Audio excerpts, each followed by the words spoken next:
Welcome, curious souls, to the Macabre Emporium, your sanctuary for the unusual, the mysterious, and the appalling. Step through our cryptic doorway into a world where secrets whisper and enigmas come to life. I'm David. And I'm Sarah. Together, we're your custodians of the macabre, guiding you through tales that defy the ordinary. Discover the untold stories, from lesser-known cases of true crime to the bizarre events that captivate us. Join us on a journey to the shadows where the mainstream fades and the extraordinary beckons. So whether you seek the bizarre, the eerie, or the chillingly obscure, you're in for a treat here at Macabre Emporium. Welcome back to Macabre Emporium. This is episode 73. And if you haven't melted from earlier this week, welcome! Welcome! So yeah, it was hot as balls this week.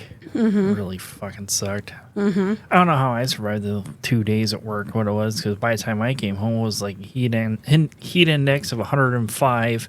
My car was reading 99 degrees air temperature. And the local airport, where the weatherman that works out there, he said they tied a record of 96 degrees. So hopefully they beat it, 97. Oh, they did? Mm-hmm. Last I seen it was 96. They said it on the news. Oh. So hopefully you guys haven't melted into a puddle, because I sure as hell almost did. Yeah. But anyhow, what do you have for this week? Oh wait, that's right. It's my episode this week. It's a David-sode. It's a David-sode. Yay! Yay! Would have been the best time for that button. The Kermit button? No. Oh. The button where they're cheering and clapping. Oh, yeah. That's on a different number pad now. So I have some kind of a history true crime thing about hijacking airplanes in the golden age of flight. That's what I have this week. Okay. So for on this day, August 28th, country singer Shania Twain was born on this day in 1965 in Windsor, Ontario. Best known for the songs You're Still the One, That Don't Impress Me Much, Man, I Feel Like a Woman, or Man, I Feel Like a Woman. Anyway. Oh my God. Matt Vogue made his debut as the voice of Kermit the Frog in a video named Muppet Thought of the Week in 2017. Vogue also did the voice acting for Big Bird, The Count, Mr. Johnson, and many other characters on Sesame Street. Mr. Johnson is the bald blue guy. Okay, I was going to say I don't remember Mr. Johnson. I had to look that one up because I was like, I'm not wondering, because I was like, when I read the name, I was like, I'm not wondering if it's that guy that I just mentioned. And sure enough, it fucking was. I don't know how I put two and two together. My brain would have been like, was he pink and veiny? No, not that kind of Mr. Johnson. John Denver's first hit, Take Me Home Country Roads, peaks at number 2 on the Hot 100 in 1971 on this day. A 1952 Mickey Mantle baseball card sells for $12.6 million at auction, becoming the world's most expensive piece of sports memorabilia in 2022. I didn't bother inflating it because it's so close. There was a thing on the news yesterday, I want to say, that one of Babe Ruth's original shirts that he wore when he was playing baseball just sold for $24 million or something like that. Well, now you just made that But pointless. That was for 2022, so that's still... And this was just announced yesterday, so... In 1830, the first American-built steam locomotive, Tom Thumb, raced a horse-drawn cart from Stockton and Stoke Stagecoach Company from Baltimore, Maryland to Ellicott Mills, and the horse won due to the locomotive having mechanical issues. I mean, it can happen. And our death that we normally end this with, I debated on putting this in, but I still felt it was very historically significant to put this in. Okay. Emmett Till's life was cut short on this day when he was murdered in 1955. His death was one of the major events that sparked the civil rights movement. He would be 83 today if he was still alive in 2024. Damn. 83. Mm-hmm. But that's our on this day for August 28th. Yay. Well, yay, minus that last one. Well, yeah, minus the last one. But are you ready to get started then? Yes, are you? I am. So let's get started. Okay. It's hard to remember there was a time when airports had no security. It's even harder to imagine when it was normal for your plane to be hijacked, as most people who flew basically expected it. Between 1968 and 1974, over 240 planes were commandeered or attempted to be taken over. It wasn't until 1974 when the U.S. government passed the Anti-Hijacking Act, requiring passengers and carry-ons to be screened before boarding, that it finally ended. About, expecting a plane to be hijacked. Yeah. Well, people expected it? Yeah, because it was such a frequent thing in this time period. Okay. So why were these hijackings going on, and why were most of these airplanes headed towards Cuba? Plane hijacking in the 1960s and 1970s involved mostly men with political or financial agendas using guns, knives, bombs to get whatever they wanted. I mean, that's pretty much... Right. Like, one of these people that comes to mind would be, like, D.B. Cooper, but, that was in the Pacific Northwest when that happened. Right. It was so common that the public had become desensitized to the situation and didn't even bat an eye anymore. Sadly, we can kind of relate to that almost to mass shootings and school shootings, unfortunately, in this day and age, because it's so frequent. Yeah, and there's a lot that we don't even hear of. Right. Once the host of Candid Camera was on a flight that was hijacked, and the passengers all assumed they were on the TV show, the phrase, "Take me to Cuba," became a running joke on flights because of how frequent this was a thing going on. Jesus.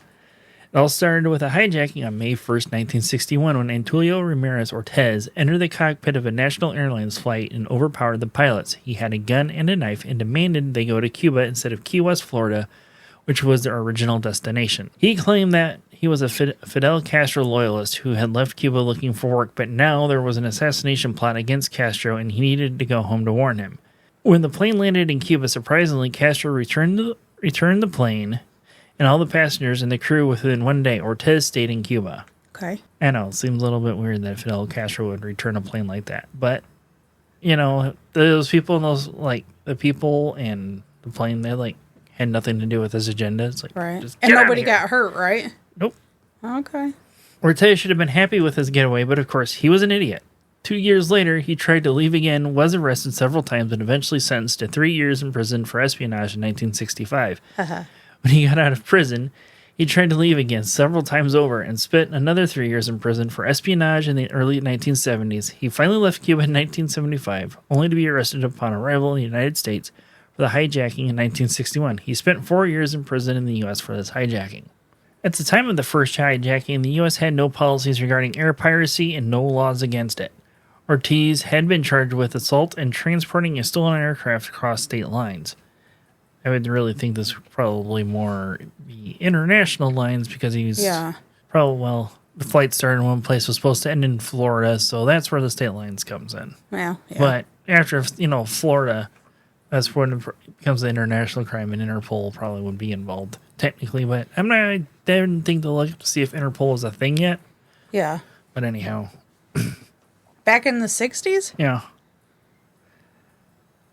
I don't know. I feel like it was. Maybe that's an episode we should look into. What? An origins episode for me. What caused the creation of Interpol? Like, what international incident caused that to be a thing? That could be interesting. I'll have to put it on my list when, once we get out of the Emporium for the day. Yeah.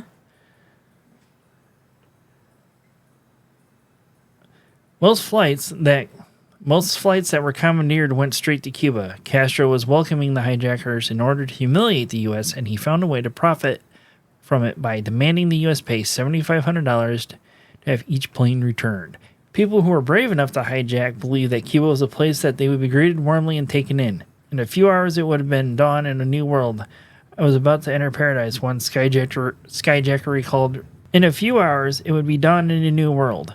I was about to enter paradise. One skyjacker recalled thinking as the runway lights at Jose Marti International Airport came into view. Cuba was creating a true democracy, a place where everyone was equal, where violence against black injustice and racism were things of the past. I had come to Cuba to feel freedom at least once.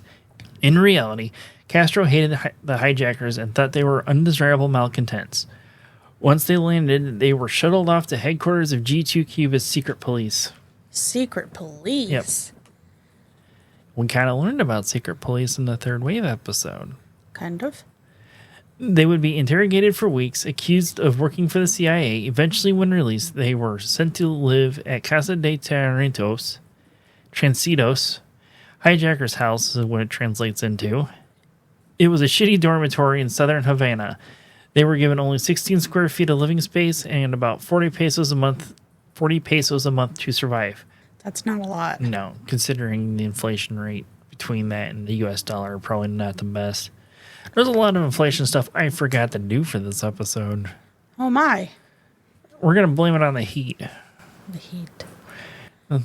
It melted my brain a little bit and forgot here's a dollar amount. You need to like convert this so everybody can understand normally. I dropped the ball on this one, everybody. My bad. Way to go. Everyone had their reasons for leaving, though. One 34-year-old Cuban forced a flight back home because he missed his mother's frijoles. A student from Kalamazoo, Michigan, hijacked a plane to go to Havana so he could study communism firsthand. The fuck?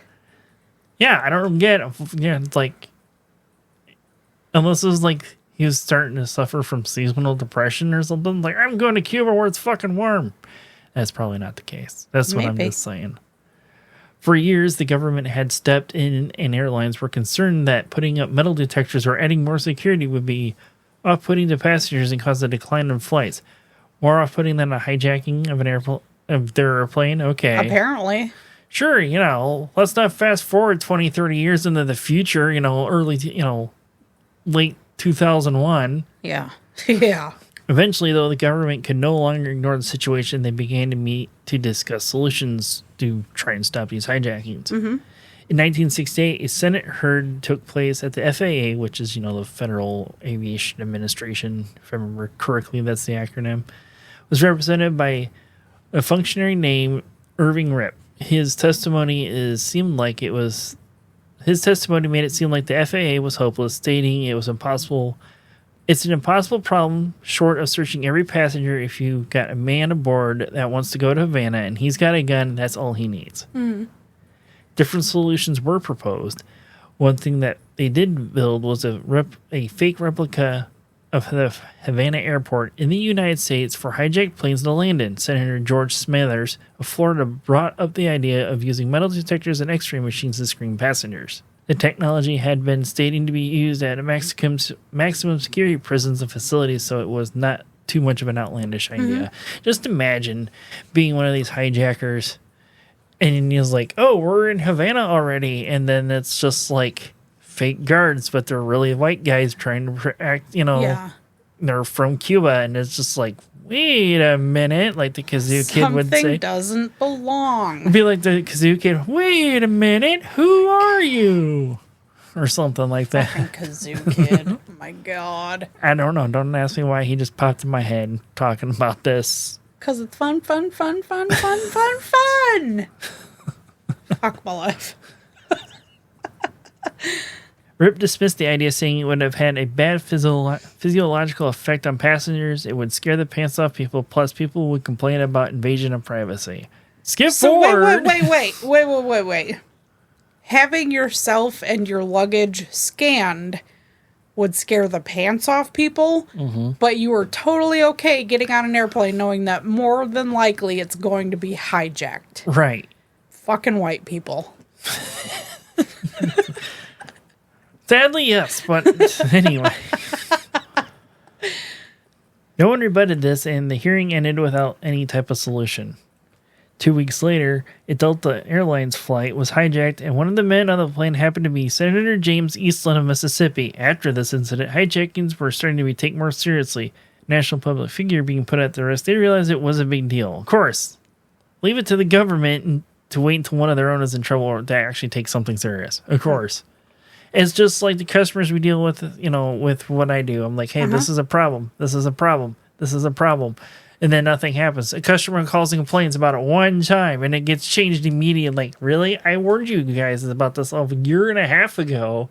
It's going to be a problem. And they're like, you don't know what you're talking about? Okay. Yeah, I'm only your instructions for, like, everything. But anyway, that's a whole other rant we don't need to go on tonight. Nope. Not in a public forum, at least. No. Almost immediately, the State Department proposed a novel anti-skyjacking solution. Free one-way flights to Cuba for anyone who wished to go, provided they vowed to never return to the United States. But Castro refused to accept these good riddance flights, as they were called, in his words. He had no incentive to help America curtail its skyjackings because he found it humiliating to the United States when these happened. Airlines were unwilling to spend the money to be able to find passengers with hijacking intentions, so instead they focused on how to keep hijacking safe. I know. I know. Every airline adopted policies that basically called for everyone to just be compliant with hijackers to avoid any violence or death. Any acts of heroism were strictly forbidden.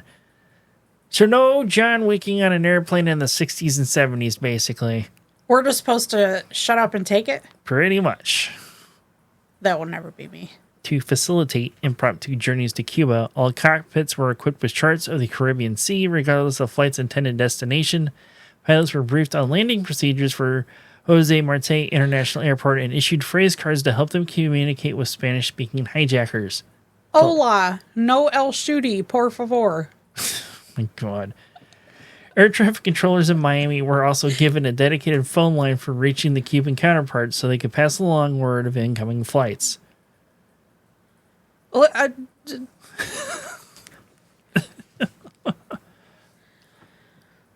don't even know what to say. I know. It's been a while since I've had one of these around here. Switzerland's embassy in Havana, which handled American diplomatic interests in Cuba, created a formal letter that airlines could use to request the expedited return of stolen planes. By the 1970s, hijackers realized they could demand things over than just going to Cuba. They started asking for ransoms. Since the airline policies were to comply with anything, they again would comply. Obviously, when people heard of the airline's compliance, it made more people come forward looking for money or even gold bars. So I've not seen Sarah's face like this in a long time on any story I've given her. I'm stuck on stupid, apparently just like these people were. While they practiced complete compliance, the FAA did create a task force to deal with the problem. John Daly, not the same one of Comedy Central, a task force member who also served as the FAA chief psychologist, began to attack the problem by analyzing the methods of past hijackers. He went back as far as 1961 with the first hijacking and created a database. This helped to create the first profile of a hijacker, and while they all looked different, they all had a common behavior problem. A common behavior pattern. I don't know why the fuck I turned... What's that? I don't know why... Well, my problem is why did I turn pattern into problem? But anyway... Obviously, it's a behavior problem, too, so we'll just take it. He created a list to help identify potential hijackers, including things like paying for a ticket by unconventional means, not maintaining eye contact, and expressing an inadequate level of knowledge or concern about their luggage. I somehow took luggage and language and tried to make them into the same fucking word. Luggage. I love it. It's just a big suitcase is shaped like a word. That's what it is. Yeah. And it's carried by the Scoopy ghost of Halloween Past. Scoopy! God, I miss Scoopy. Okay. He thought if that they could weed out these people, they could then be pulled aside and checked with a metal detector away from the general public's eye. In late 1969, his method was tested. During the experiment, his profile selected only 1,268 out of 226,000 passengers. Those beckoned aside for a brief date with a metal detector. 24 were arrested on weapons or narcotics charges, and most important to the FAA, the passengers pulled aside did not mind the extra scrutiny. Most that were asked after said they were happy something was finally being done to prevent hijackings. Never mind, you just got caught with 4 kilos of Satan's booger sugar, or whatever, or the devil's dandruff. But thank God you guys are doing something about all these skyjackings. Can't get my nose candy back to Cuba this way. True. Well, actually, probably no. Yeah, it'd still be I can't get my nose candy to Miami. Thank God you guys are doing something about it. No, it's like because boats are a thing, and Cuba's not that far from Florida. So when the hijacking started turning toward monetary items in the 1970s, airlines would voluntarily use John Daly's new system. They posted flyers that warned passengers of the use of metal detectors. Janitorial crews started finding guns and weapon stashes and plants in garbage cans, and it was assumed it was because people chickened out when they saw these warnings. Could you imagine now live somewhat in a world like this now, Uh-huh. and some kid found a gun inside of a fucking planner just hanging out in the airport because of this. That whole area would come to a standstill. Well, yeah, but I'm saying, if we lived in a world where 9/11 didn't happen and with airport security is locked down now, it is because of that. If it was still just as lax as this, because I know we grew up in that world before that all happened, so we remember how fast and loose, lack of a better term, airports were, you know. Yeah. But if it was still like that, and the kid found a gun in a planner like that, Slow and tight. this, this day and age. Yeah. But to find a gun now in an airport like that now, it'd be locked down pretty damn fast. Yeah. Even though the system was helping, there were still flaws. The pilots and stewardess were not informed on which passengers had been cleared with a screening, so when someone claimed to have weapons, they did not know if it was a possibility or if they were bluffing. So they erred on the side of caution and still complied with demands. Also, another giant flaw in the system was that depending on the airline's ticket agent, not a security force. People how are once policies in place for a while and just easy to skip out on and get lazy, and it was not guaranteed that they did a thorough job. It's like, they look fine. It's whatever.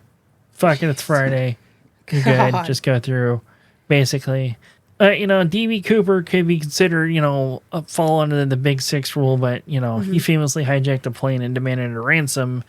And after the money was delivered with several parachutes, he did jump from the plane and he was never seen again. Just, quick and short about him if you don't know who he is. Yeah. There's enough other podcasts out there that have done stories on D.B. Cooper. We're not covering him. Kid Rock covered him also. What? Kid Rock covered D.B. Cooper? The fuck are you talking about? It's a line in one of his songs. You're really going on with that? Yep.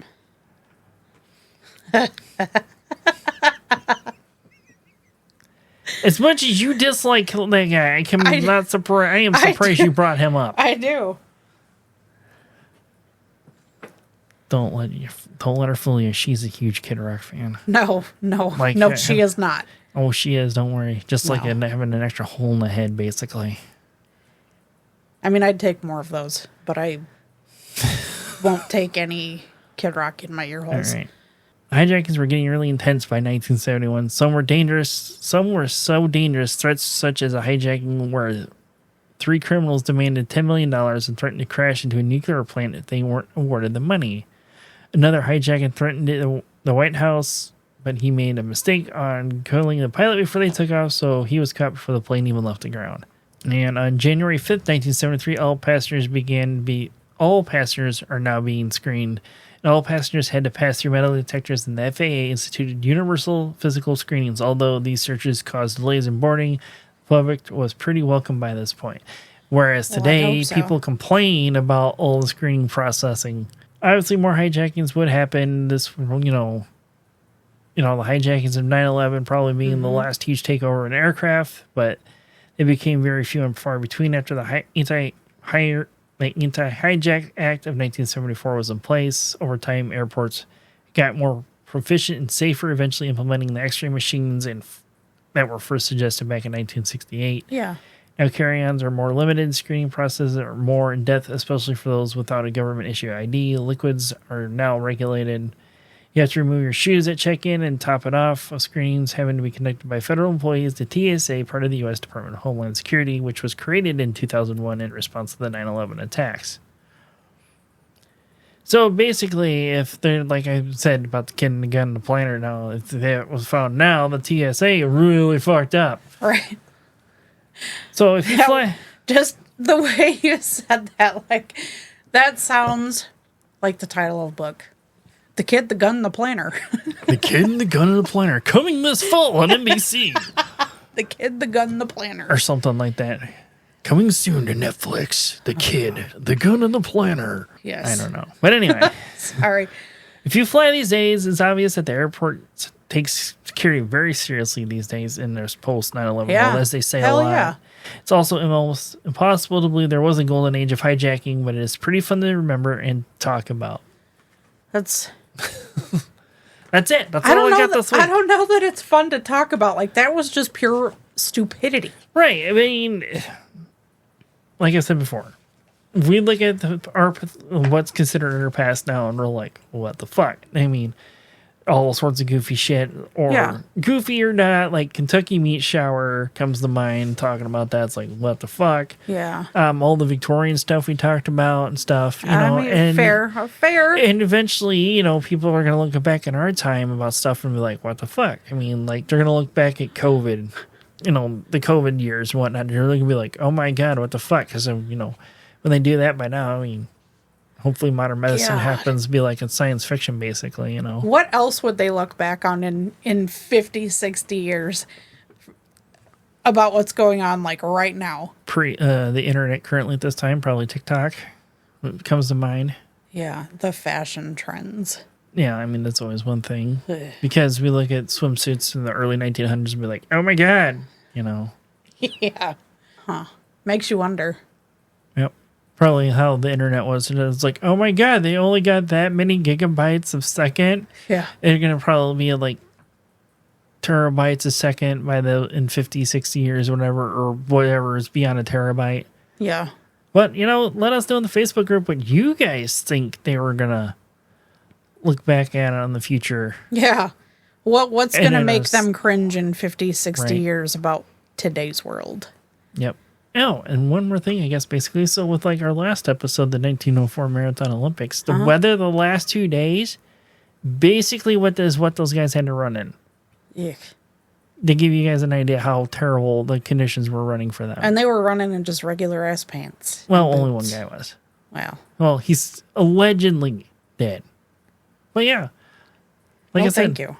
Let us know in the Facebook group what you guys think are gonna, 50, 60 years from now, what they think they're going to look back on us and be like, oh my god, what the hell? Or if you're on Spotify, leave it on a comment on there too. Hey, there you go. Do that. Yeah. Do that thing. So, I don't got anything else. What about you? I got nothing. I don't either. So I guess it's time we get out of the Emporium for the day, Sarah. What do you think? I will say that this was a good one because you shocked me stupid, I guess. Wow, I haven't done that in a while. When was the last time I done that on an episode? I feel like it was the Greensboro sit-ins. Oh, the Greensboro 4? Yeah. Well, it shocked you stupid? I think you just shocked me mad with that one. No, I shocked you mad with that one, obviously, but stupid with something like history-based like this, I don't know. Common sense isn't common, people. Right. Okay, I'm ready. All right. So, and until next time. Remember to keep it real. All right, bye. Bye.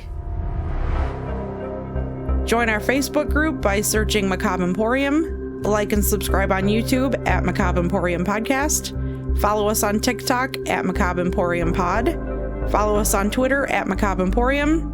If you have any stories of the paranormal, your local true crime, or weird history that you would like us to look into and possibly do an episode on, email us at macabreemporiumpod@gmail.com. And remember to follow, rate, review, and share whenever and wherever you can to help us grow our podcast.